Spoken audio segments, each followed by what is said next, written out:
এদেশে আবারও এর জন্য প্রয়োজন বর্তমানে একটি অন্তর্বর্তীকালীন সরকার রয়েছে।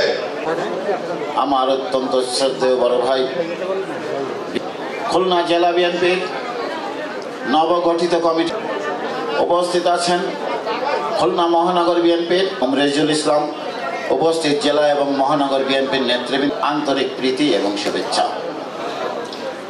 প্রেসিডেন্টের সহযোগিতায় সে তার সেই আজাদ হিন্দ ফৌজ গঠন কেউ কিন্তু এগিয়ে আসেনি।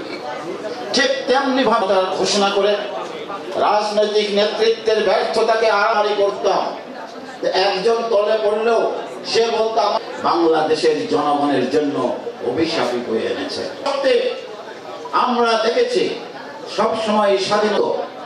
আজ বাংলাদেশে বর্তমান যে রাজনৈতিক যখন সমন্বয়কদের সাথে দাবি মেনে নিয়েছেন, তার আগ পর্যন্ত আপনারা কি সাথে যোগাযোগ করে কথা বলে অন্যান্য আন্দোলন কাজে অনেক কথা হয়। আমি সেদিন জীবন পরীক্ষার প্রস্তুতি নাই, আমি পড়ালেখা ভালো করি নাই, ওনারা কবে আলাদা রাজনৈতিক দল করবেন।